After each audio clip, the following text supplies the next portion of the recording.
किसान भाइयों को राम राम। साथियों, गन्ना बुआई का अब समय चल रहा है। खासकर ये जो हमारा पश्चिम उत्तर प्रदेश का जो इलाका है, जहाँ पे हम जो है गेहूं के बाद गन्ना बुआई करते हैं, तो साल दर साल हम लगातार ही गन्ना बोते आ रहे हैं। लेकिन किसान भाइयों का एक ही सवाल हमेशा रहता है, जो अब भी कमेंट्स में आ रहा है कि डॉक्टर साहब, क्या डालें गन्ने की बुआई में जिसमें कि बहुत अच्छी फसल हो। देखिए, मैं आपसे एक बात जरूर शेयर करना चाहूँगा। बुआई में क्या डालना है इससे पहले कि कभी भी ये मत सोचिए कि केवल बुआई में बहुत ज़्यादा चीज़ें डालने से ही गन्ना अच्छा होगा। हाँ, बुआई में जो चीज़ें डलनी है वो गन्ने के प्रोडक्शन का, गन्ने का बहुत अच्छा उत्पादन लेने का एक भाग है। इसके साथ साथ जो चीज़ें आपको करनी पड़ेंगी, जो मेहनत करनी पड़ेगी, चाहे वो निराई गुड़ाई हो, चाहे वो खरपतवार फ्री खेत रखना हो, समय पे सिंचाई हो, समय पे मिट्टी चढ़ानी हो, समय पे सूक्ष्म पोषक तत्व देने हैं, जो भी इंटरकल्चरल ऑपरेशन करने हैं, वो सब का आपको ध्यान रखना पड़ेगा। तो यही सोचते हुए कि इसको एक भाग की तरह लेंगे, ना कि ये सोचते हुए कि जितना ज़्यादा सामान इसमें डालेंगे तो बस हमारा काम हो गया, बाकी साल भर हम कुछ नहीं करेंगे। इस तरह की मानसिकता छोड़ के अब जानकारी लेंगे। देखिए किसान भाइयों, बहुत सीधी सी बात है। समय को कम करते हुए आप ये समझिए कि गन्ने को क्या चाहिए। भाई, गन्ने को बुआई के समय तो खुराक चाहिए, यानी कि नाइट्रोजन, फास्फोरस, पोटाश।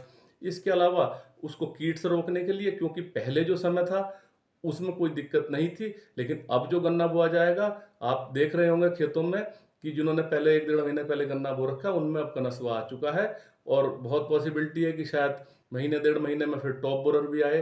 तो फिलहाल हम अब दवाई लगा के ही बोएंगे, बशर्ते कि अगर हम कुछ ऐसी चीजें कर पाते, जैसे कि ट्राइकोकार्ड्स, जिसका वीडियो मैंने बिल्कुल शेयर कर रखा है, लेकिन उसके लिए कुछ मेहनत करनी पड़ती है। जिन किसान भाइयों ने नहीं देखा हो वीडियो, वो बिल्कुल जो ऊपर दिखाई दे रहा है, आप उस वीडियो को जरूर देखें। भले ही आप इस साल ट्राइकोकार्ड नहीं लगाने जा रहे हैं, फिर भी देखिए। अच्छा, अब मैं बात कर रहा था एक तो फर्टिलाइजर्स की, दूसरा कीट का प्रबंध करना है, और तीसरा क्योंकि हम सीड ट्रीटमेंट नहीं करते हैं। देखिए, हर चीज का ऑल्टरनेट है, मेहनत से जुड़ा हुआ है। अगर हम कीड़े का और फंगस का सीड ट्रीटमेंट करते हैं तो जाहिर सी बात है कम खर्चे में बहुत अच्छा काम होता है, लेकिन हम नहीं कर पाते। इसलिए फफूंदी नाशक का भी अब, क्योंकि अभी भी गन्ना, बात तो चल रहे हैं नई वैरायटी रिप्लेस करने की, लेकिन अभी भी रिप्लेसमेंट नहीं हो पाया है। ज्यादातर क्षेत्र में अब भी 38 बोरे हैं, जिसमें रेड रोड की समस्या है। पहले तो मैं आग्रह करूंगा कि हो सके आपको मिल जाए कोई बीज, तो ये 38 का पीछा आप छोड़िए, और नहीं मिले तो थोड़ा थोड़ा आप मल्टीप्लाई कीजिए अपने लिए। चाहे मील से लीजिए पौध, लेकिन उसको थोड़ा थोड़ा लगाइए कि जिससे कि आने वाले सालों में तो कम से कम आप इस 38 से छोड़ सकें। अब इसमें बीमारी की वजह से फायदा नहीं रहा। देखिए, अब ये मैंने आपको बता दिया कि फर्टिलाइजर एनपीके, जिसकी डोज हमारे पश्चिम उत्तर प्रदेश में, अगर आप मिट्टी चेक नहीं करा रहे हैं, हरी खादें इस्तेमाल नहीं कर रहे हैं, किसी भी तरह का जो जो सीड, जो फसल का अवशेष है वो भी नहीं मिला पा रहे हैं, वर्मी कंपोस्ट कोई इस्तेमाल नहीं कर रहे हैं, गोबर की सड़ी हुई खाद या मैलिन इस्तेमाल कर रहे हैं, तो ऐसी हालात में आपको एक निश्चित फॉर्मूला है कि 180 किलो नाइट्रोजन, 80 किलो फास्फोरस और 60 किलो पोटाश पहुंचानी है। तो उसमें अब आप क्या करेंगे? देखिए, सीधी सीधी सी बात है। इसका फॉर्मूला मैं आपको बता देता हूँ। 3 तरीके से आप खाद पहुंचाएंगे। सबसे अच्छा तो है कि सिंगल सुपर फास्फेट से अगर आप खाद दें, बहुत अच्छी चीज़ है, बहुत अच्छे तरीके से पौधे को मिलती है। तो उसके लिए सीधा फार्मूला मैं 1 एकड़ का बता रहा हूँ, बहुत ध्यान से सुन लीजिए, और हमेशा आप अपनी खेती के डॉक्टर खुद ही बनिए। देखिए, करीब करीब 40 किलो, 35 से 40 किलो ये प्रति बीघा लगेगी। तो ये करीब करीब क्या हो गया, 175 से 200 किलो, यानी कि 4 से 5 कट्टे। रामबाण एक ब्रांड है, लेकिन मैं कह रहा हूँ सिंगल सुपर फास्फेट। तो इसको एकड़ में कर लीजिए। इसके साथ क्योंकि इसमें कोई नाइट्रोजन नहीं है, तो आप 1 कट्टा प्रति एकड़ का यूरिया मिला दीजिए। और हाँ किसान भाइयों, 1 कट्टा ही पोटाश का जरूर जरूर मिलाइए। चाहे और किसी भी चीज में कटौती कर दीजिए, लेकिन पोटाश में कटौती मत कीजिए, क्योंकि यही है जो बीमारियों से लड़ेगा, जो बाद में चोटी बेधक आएगा या कोई और बीमारी आएगी उससे लड़ेगा। एक तरीका तो ये हो गया। दूसरा तरीका, अगर हम लेते हैं डाई, तो 14-15 किलो की डाई बीघे में गन्ने में रिकमेंडेड है, क्योंकि लंबी फसल है। तो हम क्या करेंगे, जब हम इसको देखेंगे 15 पंजे 75, क्योंकि 5 बीघे की बात करें तो 75 किलो करीब डाई एकड़ की। बुआई में नाइट्रोजन की अब जरूरत नहीं, क्योंकि उसमें है डाई में अपने आप 18% होती है, तो बुआई में यूरिया मत डालिए और पोटाश इसके साथ भी 1 कट्टा डालिए। तीसरा तरीका हो गया 12-32-16 एनपीके। तो इसमें आप ये मान के चलिए 17-18 किलो का 12-32-16 का एनपीके बीघे में लगता है, तो 18 पंजे 90, तो 90 किलो तो करीब करीब आपका हो गया एनपीके। अब नाइट्रोजन के लिए कोई यूरिया मिलाने की जरूरत नहीं है, पोटाश काफी हद तक मिल चुका है, केवल 10 किलो और, क्योंकि थोड़ा सा कम पोटाश है, जो हम 8 किलो की बात करते हैं प्रति बीघा देने की, तो 10 से 12 किलो पोटाश प्रति एकड़ का आप डाल सकते हैं। ये तो बात हो गई खाद की। अब इसमें कीड़े का इंतजाम कैसे करें, देखिए पिछले वीडियो में मैंने आपको कोराजन का सही उपयोग बताया, जिन भाइयों ने नहीं देखा हो उसको देख लीजिए। मैंने उसमें सही उपयोग बताया, मैंने आपसे ये नहीं कहा कि उसको इस्तेमाल करना ही करना है, क्योंकि उसके और भी विकल्प हैं। विकल्प पे जाने का कारण यह है कि दो कारण है। एक तो बहुत सारे किसान भाई कहते हैं कि अब कोराजन नकली आ गया है, बिल्कुल सही बात है, जरूरी नहीं है कि आपको वो ठीक ही मिल जाए।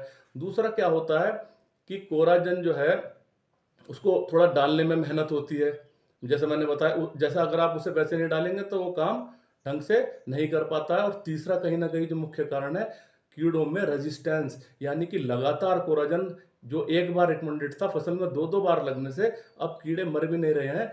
तो मैं दानेदार दवाइयों पे आपको ले जाना चाहूंगा। दानेदार दवाइयां आप जानते भी हैं, लेकिन हम क्यों फेल हो जाते हैं कि कहीं ना कहीं उसकी डोज के बारे में हमको ठीक पता नहीं होता।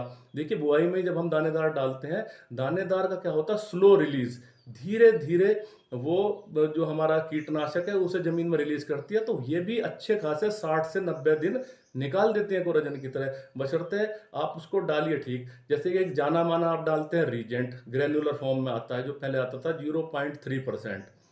तो जब उसको डालते थे तो उसमें आप ये मानिए कि उसकी सही डोज फिप्रोनिल है, उसमें जो सॉल्ट है उसकी कम से कम 12 किलो, जो जो आप देखेंगे फील्ड में काम करती है, 12 से 14 किलो प्रति एकड़ काम करती थी। लेकिन उसके बाद अब एक नया प्रोडक्ट जो उसका आया, रीजेंट अल्ट्रा, जिसमें 0.6% ग्रेन्युलर है, गन्ने के लिए बहुत अच्छा है।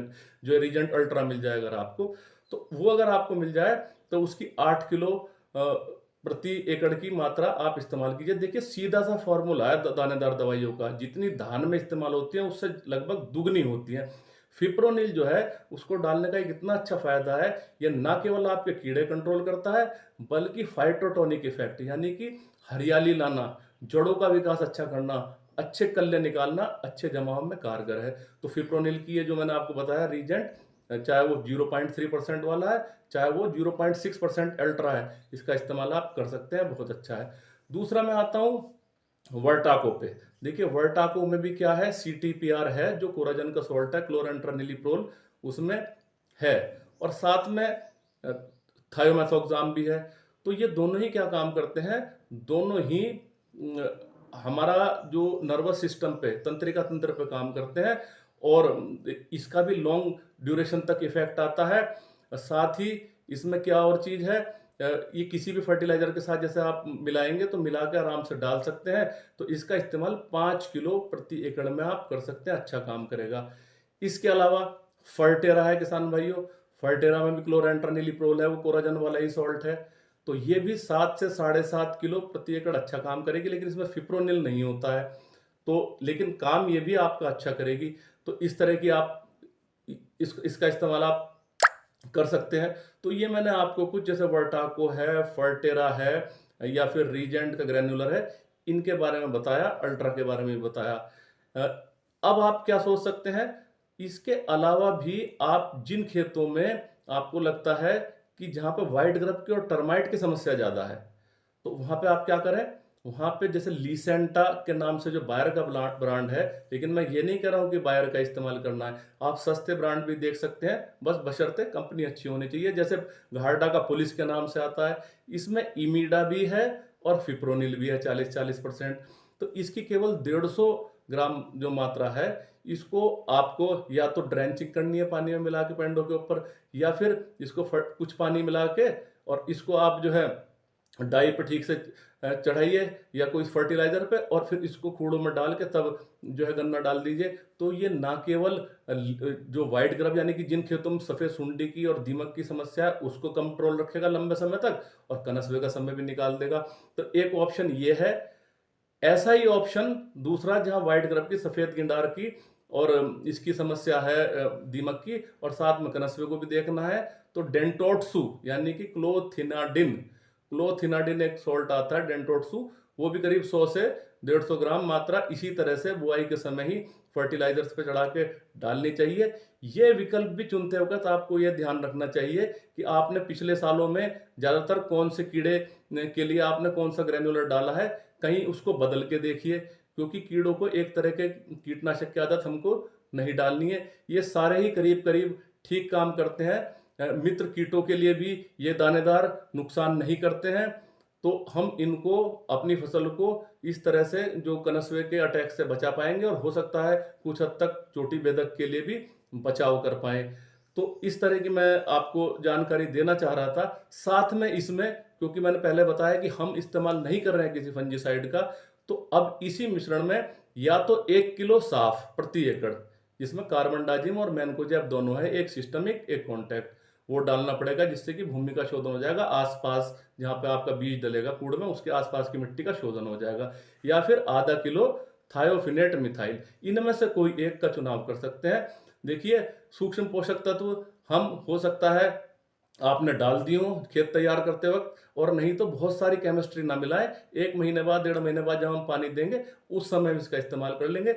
अभी आप ये करके बुआई कर दीजिए। एक खास बात का ध्यान रखिए, जब भी आप अपने इन दानेदार को या फिर जो लिक्विड है इसे मिक्स करेंगे अपने फर्टिलाइजर में, डाई में, तो आप जो है ग्लव्स पहनाइए और अपने सामने इसको मिक्स कराइए, और बड़े अच्छे हाथों से इसको, जब तक ये बिल्कुल मिक्स ना हो जाए एक एक दाना, तब तक आप इसको मिक्स कीजिए और तभी बिखरवाइए, आपको बहुत अच्छे रिजल्ट मिलेंगे। किसान भाइयों, अब लगातार ही मैं कोशिश कर रहा हूं कि आप छोटी से छोटी जानकारी अपनी खेती की अपने पास रखें। इसके अलावा जैसे ही मुझे कोई लगेगा कि गन्ने के खेत में कोई नई प्रॉब्लम है, तो मैं आपके साथ जुड़ा रहूंगा। जब तक के लिए जय हिंद, जय भारत।